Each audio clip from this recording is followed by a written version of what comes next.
अस्सलाम वालेकुम स्टूडेंट्स। हम पढ़ने लगे हैं topic 8.3 similarities in the chemical properties of element in the same group. तो इसमें क्या है, जो केमिकल प्रॉपर्टीज़ होती है एलिमेंट की वो डिपेंड कर रही होती हैं कि नंबर ऑफ़ इलेक्ट्रॉन्स इनके आउटरमोस्ट शेल में कितने प्रेजेंट हैं। इस चीज़ पे इनकी केमिकल प्रॉपर्टीज़ डिपेंड कर रही होती हैं। सिंस जो ग्रुप होता है पीरियोडिक टेबल का एलिमेंट्स का, उनके सेम नंबर ऑफ़ इलेक्ट्रॉन्स होते हैं आउटरमोस्ट शेल में, और ये एक्सपेक्ट करते हैं कि इनकी सिमिलर केमिकल प्रॉपर्टीज़ होंगी। सेम नंबर ऑफ़ इलेक्ट्रॉन्स होंगे तो सेम केमिकल प्रॉपर्टीज़ होंगी। जो एलिमेंट होते हैं ग्रुप के, उनमें एक इलेक्ट्रॉन इनका आउटरमोस्ट शेल में होता है, सो ये स्ट्रॉन्ग टेंडेंसी होती है कि इलेक्ट्रॉन को लॉस कर देंगे और कैटाइंस बन जाएंगे। इलेक्ट्रॉन के लॉस से पॉजिटिव चार्ज आता है, पॉजिटिव चार्ज वाली स्पीशीज़ को कैटाइंस कहते हैं। तो इसको इलेक्ट्रोपॉजिटिव मेटल्स कहते हैं।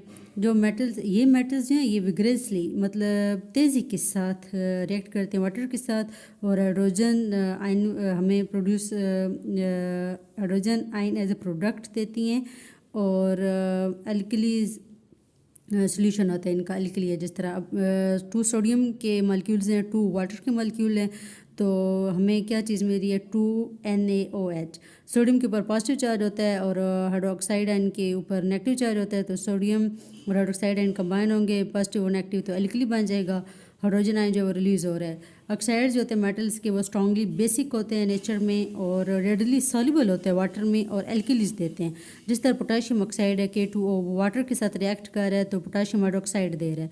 एल्कली मेटल्स रिएक्ट करती हैं हेलोजन के साथ तो हेलाइड्स बनाएंगी। जिस तरह क्लोरीन हेलोजन ग्रुप का मेंबर है, हेलोजन है, तो 2 सोडियम के मॉलिक्यूल हैं, क्लोरीन है, 2NaCl हमें मिल रहा है, 2 सोडियम क्लोराइड के मॉलिक्यूल्स मेरे हैं। जो रिएक्टिविटी है एल्कली मेटल्स की वो ग्रेजुअली इंक्रीज होती है डाउन द ग्रुप। जो सेकंड ग्रुप होता है एलिमेंट्स का, वो टेंडेंसी शो करता है, उनमें टेंडेंसी होती है, ये सलाहियत होती है, ये कैपेसिटी होती है कि वो इलेक्ट्रॉन को लॉस कर दें। आउटरमोस्ट इलेक्ट्रॉन से लॉस करेंगे तो डाई पॉजिटिव आयंस आएंगे। डाई का मीन 2 होता है। सेकंड ग्रुप एलिमेंट्स में टेंडेंसी होती है कि वो दोनों यहाँ से लॉस हो रहे हैं ना, both of their outermost electron, तो बोथ इलेक्ट्रॉन्स का लॉस होगा तो डाई पॉजिटिव आयंस बनेंगे। जिस तरह अब मैग्नीशियम है, तो मैग्नीशियम में से 2 पॉजिटिव इसका क्यों आया, क्योंकि यहाँ पे 2 इलेक्ट्रॉन का लॉस हो रहा है। 2 इलेक्ट्रॉन का लॉस हुआ तो 2 पॉजिटिव इसके ऊपर चार्ज आ गया है। आप लोग पढ़ रहे थे पेज नंबर 109, अभी आप लोग पढ़ने लगे हैं पेज 110। लेट्स सी इस पेज पे क्या है।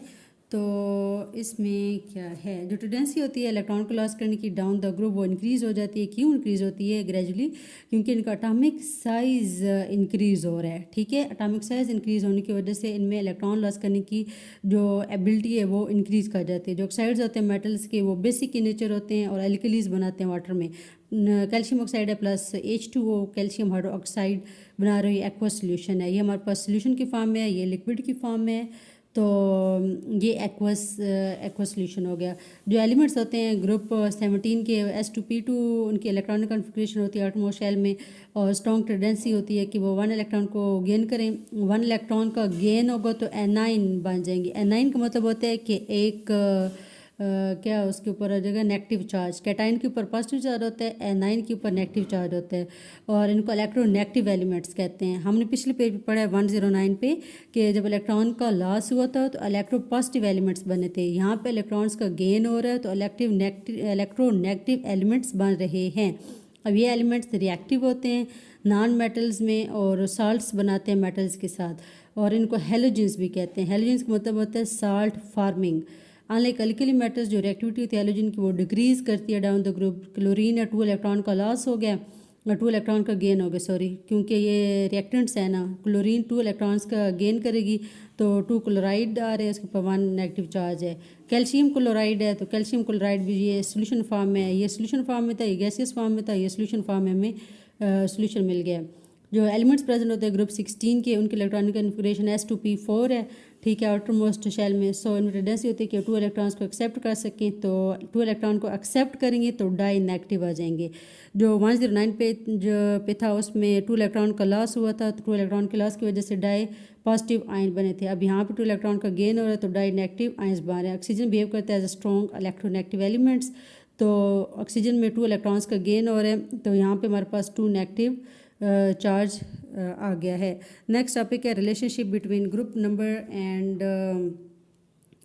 Number and charge of ions. ये हमारे पास नेक्स्ट टॉपिक है। ये हम पढ़ेंगे इंशाल्लाह नेक्स्ट वीडियो में। तो रखिएगा अपना ढेर सारा ख्याल, मुझे भी रखिएगा दुआ में याद। मिलते हैं इंशाल्लाह अगली वीडियो में, तब तक के लिए अल्लाह हाफिज़, फ़ी अमान अल्लाह।